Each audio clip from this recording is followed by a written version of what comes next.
What do you think of when you hear first Americans? Probably teepees and empty land, right? But what if I told you that for thousands of years before Columbus ever showed up, there were tens of millions of people here?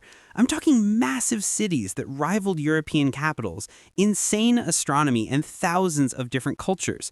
This is the real story they never told you in history class. We're going to uncover the actual first people of America, from Ice Age explorers to the kings who built giant empires. So who actually built this world? Let's find out. Okay, so our story starts in the literal Ice Age. For a long time, the most accepted idea was that around 20,000 to 30,000 years ago, people just walked from Siberia to Alaska over a giant land bridge called Beringia. These explorers, called Paleo-Indians, are the ancestors of every Native American today. And they weren't just chasing food. They were the first humans to ever step foot in this new world. But that story just got a crazy update. New science shows there might have been multiple migration waves. One theory, the Kelp Highway, says they came in boats down the Pacific coast, just living off the rich ocean life. Another theory even pushes the start date back to 24,500 years ago. While scientists are still arguing about it, what we know for sure is that by 13,000 years ago, humans were everywhere, from the top of North America to the bottom of South America. And these weren't just survivors, they were geniuses. Early groups like the Clovis people created insane spear ticks to hunt actual mammoths and other giant animals. And when the Ice Age ended, their kids adapted like pros, inventing new tech for every single environment you can imagine, from insane forests to burning hot deserts. And believe it or not, that was just the warm-up. This idea that native cultures were primitive is a complete lie.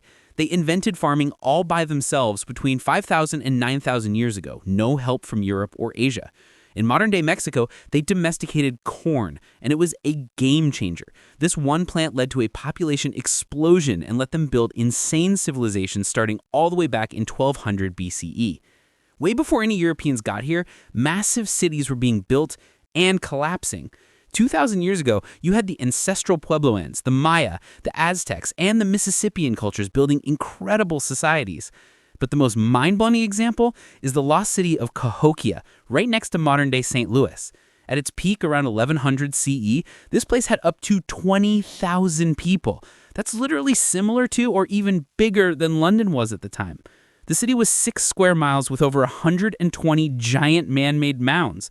The biggest one, Monk's Mound, is a crazy 14 acres wide and 100 feet tall, built entirely by hand. Cahokia had trade routes thousands of miles long and even built a giant solar observatory called Woodhenge. This is insane proof that America was covered in huge, complex cities. But Cahokia was just one city. By 1492, America was packed with different cultures. We don't have the exact number, but scientists think there were between 50 and over 60 million people living here. There was no one Native American type of person. There were thousands of different societies speaking hundreds of different languages. North America alone was one of the most linguistically diverse places on Earth. And they were masters of their environment. In the Pacific Northwest, people like the Tlingit and Haida built insane houses and carved giant totem poles. In the Great Plains, before they even had horses, people were farming and living in giant villages. And on the East Coast, the Iroquois Confederacy had 5 different nations that created their own constitution based on peace. I'm telling you, they were farmers, hunters, artists, astronomers, everything. And they had been building these unique societies for thousands of years. Then in the late 1400s, Europeans showed up, and it was one of the worst things to ever happen in human history. You might have heard of the Columbian Exchange, but for Native people, it was a catastrophe.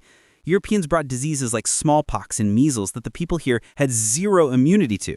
This is called a virgin soil epidemic, and the results were unbelievable. I want you to really listen to this.